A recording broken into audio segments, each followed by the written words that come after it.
Vitality is our ability to have spiritual, emotional, mental, and physical bliss. Some call it paradise. We call it a game.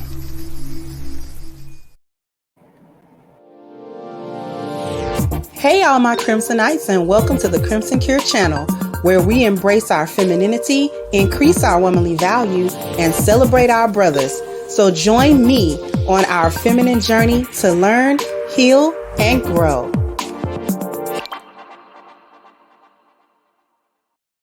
Hey there, my Crimsonites, and welcome to the Crimson Cure channel. I'm your host, femininity coach, and author of The Crimson Cure, and this is my perspective. So what are we talking about today?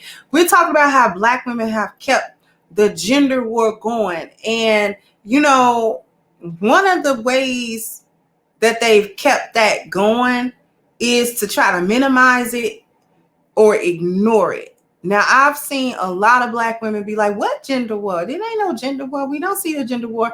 But the most common thing that they do is say it's only online. I've only ever heard any of this stuff in the manosphere. I only ever hear any of this stuff with Black men online. I don't never hear none of this stuff with men in my real life, offline. I ain't never heard none of these arguments until I came online, and then I saw all these men and they was complaining about Black women and all this other stuff and blah, blah, blah, blah, blah. And I feel like this is the thing. It's said like that in order to minimize the experience or to make it small. To minimize the experiences of everybody with the collective of Black women, and say, well, it only happens online. Translation, it only happens in virtual spaces, i.e. fantasy land. You guys are having a problem with us because it's fantasy land.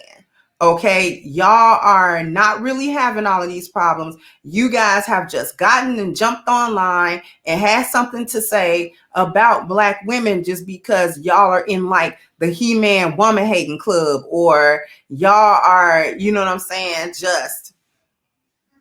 y'all are just coming online just to complain about women because you can't get women, or you coming online to complain about women because you don't got no money, or why y'all sitting around talking about women, that's feminine, or or whatever the case may be, just to try to make sure that the experiences that people are having in real life that come to these online spaces to express this stuff is, something made small. Even though it's a virtual space, the people who come to the space are actual people who live in the world. They are actual men and women who live in the world, who come to these virtual spaces to express what's been going on, whether it's good or bad or indifferent. And for a lot of Black women to come to these spaces and act dumb, act real super stupid, like they don't know what's going on or how it started or who does this or who thinks like this. A lot of people think like this, sis, because the vast majority of Black women are acting crazy. It's a bunch of gynocrats and hyenas running around. And just because the men in your life may not necessarily always say it to you in your face, especially with the wording that we've come to become accustomed to in these online spaces, they may not necessarily say that to you like that, but that doesn't mean that they're not having that same experience, or that they don't feel that way. And saying, oh, well, it's just online, that's just a way to make it small. Another way that Black women have kept up the gender war is to spread narratives that they know are not true. It's not even true even within most of their personal experiences, or at least to support the misinformation despite facts, logic, and reality. And what I mean by that is spreading narratives about how horrible Black men are, how they never get support, how they never take care of their kids, how they never are faithful, how they never really do anything that's noteworthy within the home or within the family setting. And the reason why I'm saying that a lot of times it's not even true to the experience is because women live, especially online, live vicariously through other women's experiences. So if a woman comes on and says she had this type of so-called experience, another woman will pick it up and be like, that's exactly right, girl. Even though she might not have had that experience, or she can only commiserate with it because her mother told her something similar. So she doesn't really have the personal experience to say, no, I really went through this. This is something that I personally know about because I personally went through it. You see what I'm saying? So there will be a small percentage of women that actually experience something bad in a relationship, right, with a black man, and they'll experience it and be like, and they'll tell other women, this was my experience. But the way women work, the way women socialize is that we'll get together and talk about something and all of us will feel that pain. And then we will transfer that, even though we did not personally have that experience, we will actually transfer that to the men in our lives. We will hold that experience and then we will attempt to apply it in our real life situations that we got going on. So if your girlfriend tell you that her man cheated, you will go home and actually start accusing your man or looking at his phone because, she said that they be hiding stuff in the phone. They be hiding stuff here and there. Let me check, the underwear. Let me check, and all this other kind of stuff because you're going off of an experience that this woman has had and you don't even have that experience. As a matter of fact, your relationship is actually going pretty well. So you don't have an experience to draw back on and say, well, maybe I should get suspicious that my man is keeping up some type of secret because my girlfriend said that her cousin, went through her baby daddy phone and found out about a baby mama. So my husband that I'm actually married to and having a pretty good relationship with, I need to try to get suspicious about what he's doing. And we know that to be true. We know that to be true. We support misinformation despite facts, logic, and reality. We support different stats that don't have anything to do with what people are actually experiencing on the ground. I remember when a certain YouTuber was saying something about not birthing black men anymore or black boys anymore so that there wouldn't be any. And I did a video somewhat about that. And a lot of what tripped me out was a lot of the women in the comment section was saying, oh, I actually don't have a bad experience. I got a good husband, or I have a good relationship with my husband or my sons or my father, or that basically the men in their lives, they didn't have this bad situation with them. So they really couldn't relate personally, but they was like, oh, but we understand what other women are going through, so we still agree.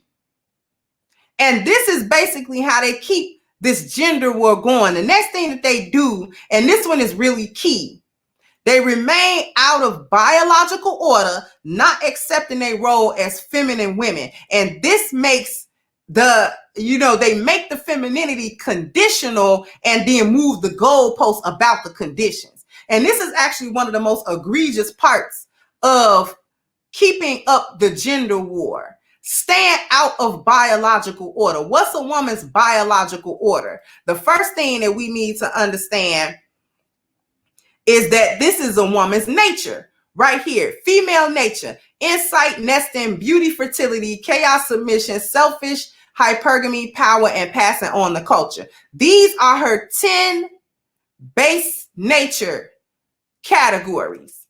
Okay? And a lot of women like to ignore this or like to sidestep this some type of way. And you really can't do that. Because if we were in biological order, we would see the things that they actually don't pay attention to, which is number 5 and number 6. Chaos is under order and submission is under leadership. These are the two things that Black women like to deny And that actually keeps the gender war going because she refuses to come into biological order. And a lot of Black women misconstrue the biological order for a social construct that they don't want to be a part of. And nobody's talking about the social construct. We're talking about the biological piece, the biological component, who you are biologically as a woman, which dictates who you're supposed to be. That's actually the biology that's supposed to dictate the culture that dictates the environment. Okay? But because we don't fall into proper biological order, this is why our culture is out of whack. You understand what I'm saying? Hopefully, y'all understand what I'm saying. She doesn't want to be in order as a feminine woman. This is why all these arguments come up about femininity, about being a pick-me, about being a mammy, about being Black male identified, and all of that type of thing. This is where a lot of that pushback is even coming from. Because this keeps the gender war actually intact.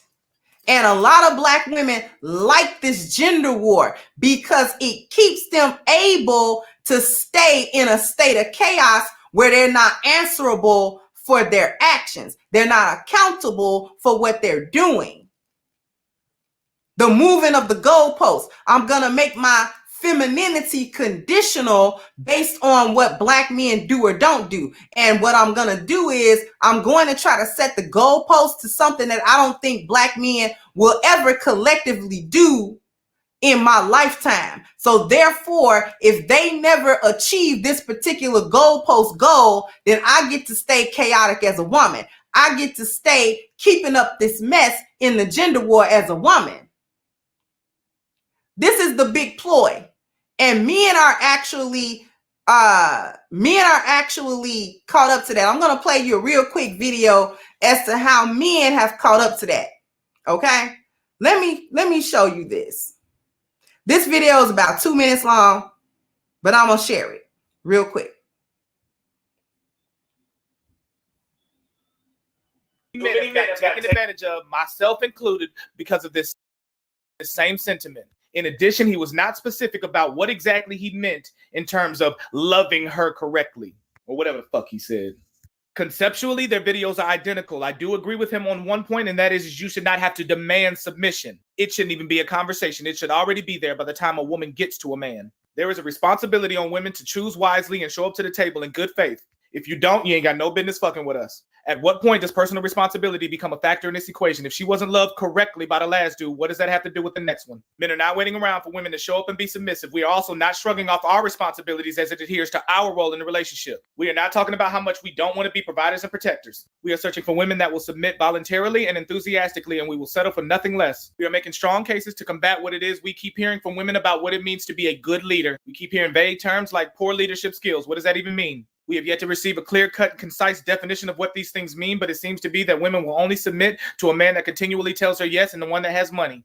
They keep fighting over these men that earn in the top 5 to 10% and supporting these men that pander to them if they want to. Our principles on this are becoming vastly and widely immovable. You will show up with submission or you will not have a man, and we will simply let you age out of your sexual market value. We are asking for something that is free and simple. If you do not want to do that, fine. We will find a woman that will. We will not be rendering the very little provision and the protection that we do have to women that do not meet this criteria. Get your boy to do a video on what exactly it means to love a woman correctly. Fair warning, if it comes back and it has anything to do with money, we out. The Hispanic culture does not have this problem. Men show up here very, very poor, and they struggle to find citizenship, but meanwhile, their women still submit to them. Their family structure remains intact even until this day. Our women are the only women that say that they don't need us, and they keep playing, and we're going to show them we don't need them either.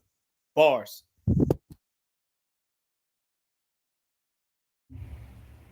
Okay.